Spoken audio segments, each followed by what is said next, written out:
Hello, how are we going? All right, as I said, my name is Sean Hall. I'm the founder of a wellbeing company called Energx, and we specialize in burnout risk identification and prevention.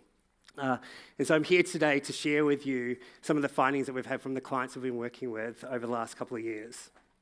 Now, the reason Energx exists is because I used to feel this way quite severely. So back in 2011, I found myself where this X is. It's not far from here. It's a department store on the corner of Castlereagh Street and Market Street in the city.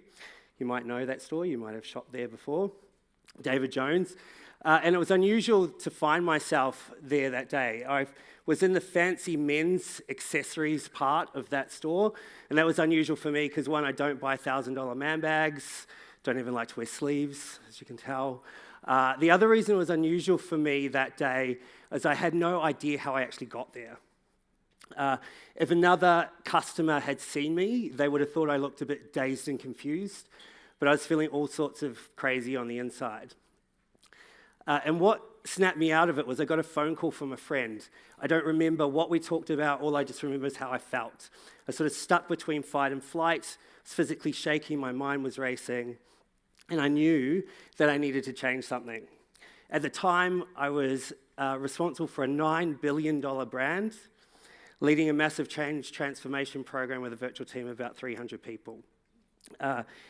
And that had led me to be in this position. I always say, you know you're really busy, and this is perhaps one of the lesser known signs of burnout, is when you have to wear your Speedos for undies. Has anyone ever had to do that? And just don't have time even to do the washing. Right, so I've come to call that experience an energy crisis. Right, and I call it that for a very specific reason. Because when I was looking for resources to help me be well again, everything around men's mental health really focused on the extremes, around suicide, depression, anxiety, addiction. I didn't have any of those things. I was probably a gold star candidate, but I just simply had no gas left in the tank. And so that's why I call it an energy crisis. And when I was looking for what did I miss, right, because you don't just wake up one morning and find yourself wandering around David Jones, there had to be warning signs. And so these are called energy crisis indicators, or burnout warning signs. And they're a bit nasty, they can sneak up on you, but they're also everyday things. And I just want to quickly take you through the 7 ECIs, because I hate to break it to you, but it's statistically likely you've got at least a couple, right? And the people that you care about will have at least a couple as well. The first one is really just feeling like your body's not in best working order, right? So this is not about how you look. It's if you had to run for the bus, right? Or you had to climb a set of stairs, or perhaps you might have a back or neck injury, something where you just feel like your body's not in best working order, right? The second is feeling unfulfilled, right? We know we've got a chronic lack of engagement globally. The third is feeling overwhelmed. This is the most common ECI, right? Where we're just feeling overwhelmed all the time, and it sort of builds and builds on top of each other. The next one is just waking up, negative self-talk, right? So we'll all say stuff to ourselves that we would never say to anyone else, right? If we wanted to have any friends, right? So when we start, that inner critic gets louder and more often than we would like. The next one is just waking up tired, like our little friends that I showed you before. Right? So many of us waking up sleep deprived. Finally, we look at things like emotional regulation, right? So the things that get under your skin that normally you'd be able to cope with, but suddenly they just really irritate you. Like when you get really pissed off if someone doesn't change the toner in the photocopier, right? Or leaves a jam. Those things just get to you. Your favorite barista's not there, right? And then the final one, and this was a big one for me, is feeling lonely or disconnected in this experience, right? Because we don't like to admit that we're not at our best. I was running a $9 billion brand. There was no way I could walk into my boss's office and say, hey, just been wandering around David Jones, don't worry, I still got this, right? There was too much of a risk, right? So you'll have at least a couple of those. Now, when I was looking at what these do, essentially what these do is they diminish our capacity, right? And you will all be having conversations in your organizations about capability, right? What skills do we need to learn? Whether it's about well-being or whether it's about the future of work, what we all need to be doing in this room is be talking about capacity, right? How do we build capacity in ourselves and our teams, right? Because those ECIs are diminishing that. Now, when I was looking for, how to actually make myself well again, what I realized I needed to do was actually turn how I was feeling into intelligence, right? Turn those feelings, our intuition, into data points. And with that, I'd then be able to make better decisions. And the reason that I focus on energy is when you think about it, energy is such a simple thing for us to understand. Right? I can ask you after any experience that you have, right? Whether it's spending time with friends, whether it's going for a walk, cooking a meal, whether it's just spending some time quietly alone with your thoughts, and I can say, did that experience energize you or deplete you? And you'll just know. Right? You might not know why, but you'll just know. Right? So how do we turn our intuitions, our feelings into intelligence? Now, we call energy intelligence XIQ, right? And it's a skill. It's a skill that we've never been taught. The ironic thing in my burnout, my energy crisis, was that my first career was actually in the fitness industry. I spent 16 years jumping around in Lycra all around the world. If you've got a Michelle Bridges DVD, I'm on 4 of them. Might have been in your lounge room already, if you've got one of those. Right? So I should have known how to look after myself, but there were things I didn't know. Right? And if you think about a skill, just like learning to surf, right? If you want to learn to stand up on a board, you've got to know what to do first, where to put your feet, when to push off the wave, right? How to hold your center of gravity. Once you know what to do to stand up, what do you do next? P word, practice, right? Practice over and over again. And it's really hard. You're going to fail lots when you do surf. That's why we only do 1 lesson in Bali and never surf again, right? Right? Because it's hard. Okay? But we've got to practice over and over again. And when we get good at that, what can you do next? You can surf, yes. You're going to do tricks. Who's got kids in this room? What would you do with them? Give them to you. Give them to me. What else could you do with them? Coach them, teach them, right?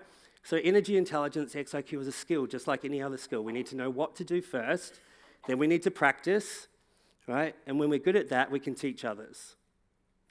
Now, when I'm coming back to being holistic and not knowing what I didn't know, right? Energy intelligence is made up of 4 strengths, right? So that we holistically capture what's impacting our energy. The first is fuel. So there's 4 F's, nice and easy to remember. First is fuel, because we're energized, right, when we sleep well and we look after ourselves physically. It's the foundation. It's the stuff we have the most influence over. When everything else in our life is going crazy, we can still control how we choose to feed ourselves, right? Whether we go outside and get some fresh air, go for a walk, unless we've got little kids, what time we go to bed, right? Those things we can control. The next energy intelligence strength is fire, right? This is about our purpose, our passion and meaning, because it's energizing when we know what we're good at and we know that those strengths have a positive, meaningful impact on things or people that we care about, right? That's energizing.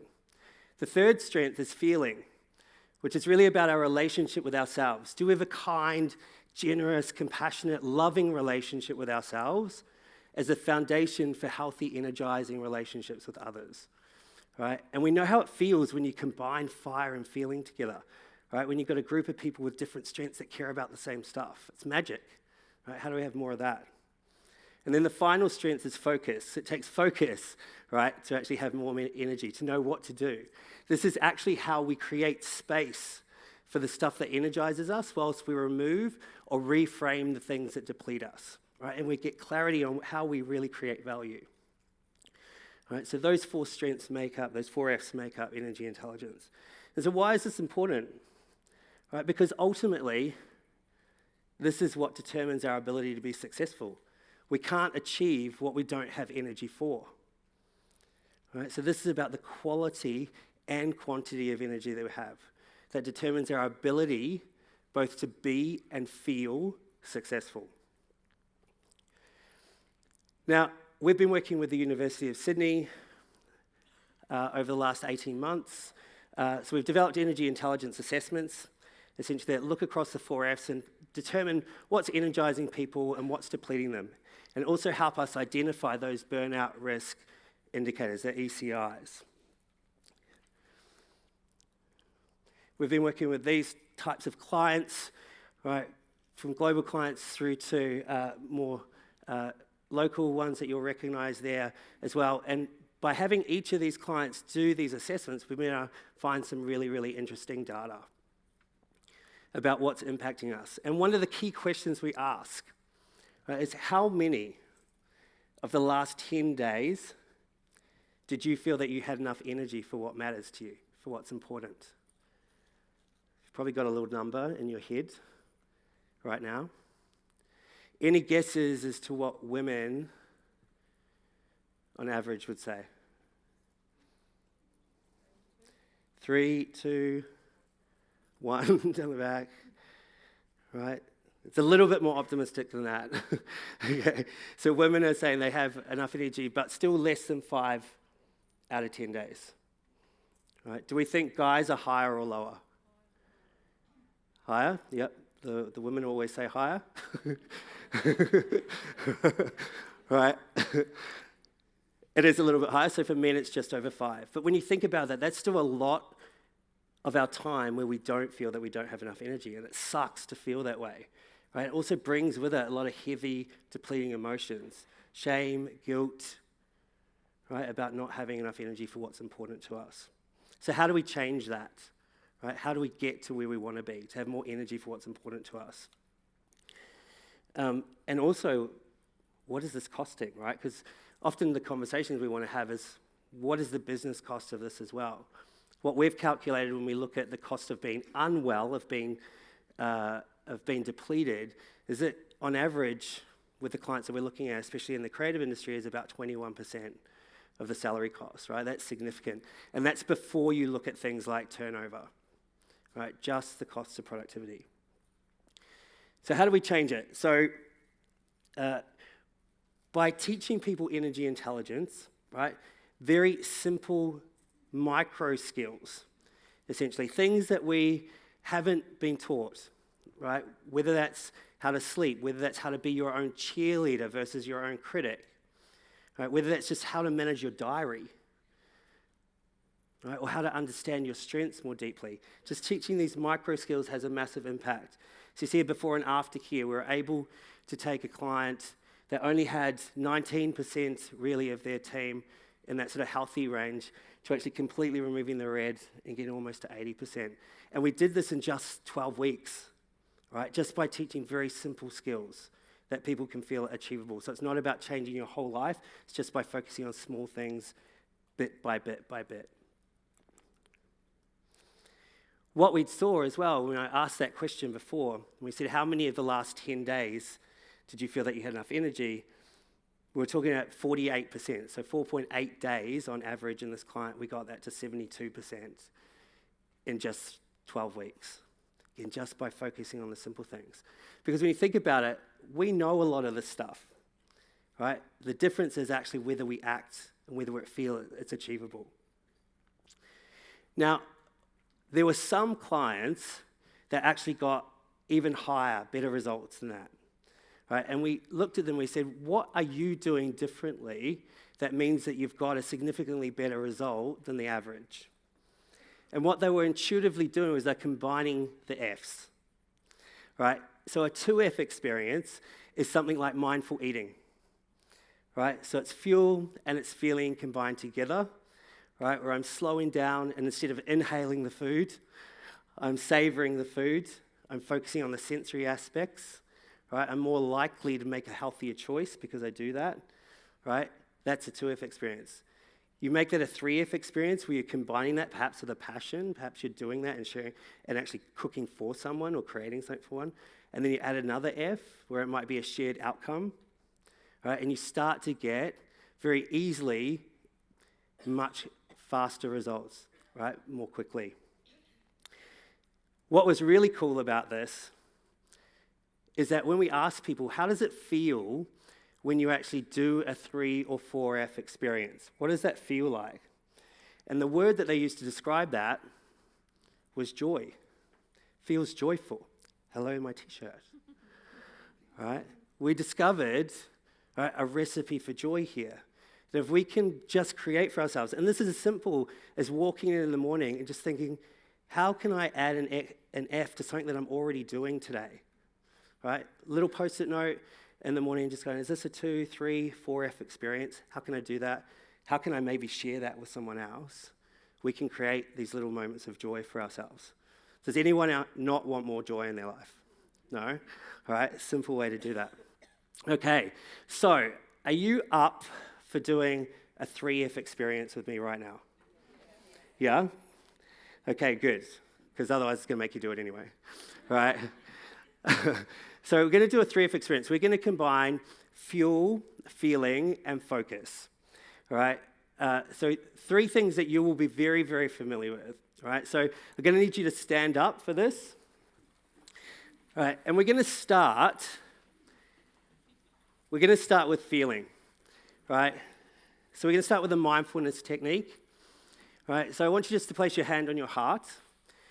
I want you to focus, we're going to do heart breathing, right? So I want you to visualize that your breath is coming in and out where your hand is, right? So you're going to breathe in for 5, expand the chest, and out for 5. Breathing in for 5, and out for 5. And now we're going to add a little bit of focus to that, which is about thinking about someone that you're grateful for right now. So put that person right there in your heart space and breathe into it. Notice that feeling of gratitude as you think about them. Right? Do they give great hugs? Are they always greet you with a smile? And as you breathe in, just let that feeling of gratitude just expand across your body. And now we're going to add a little bit of fuel to this. So let your arm come down. Notice that feeling of gratitude right across your body, and then just start to let it move your body a little bit. Right, bring a little bit of movement. So you're feeling that gratitude and that breath all the way through to your fingertips, even your toes. Can you make that a little bit faster for me? And a little bit faster. And a little bit faster. And a little bit faster. Yes! Keep coming, keep coming! Go, go, go, go!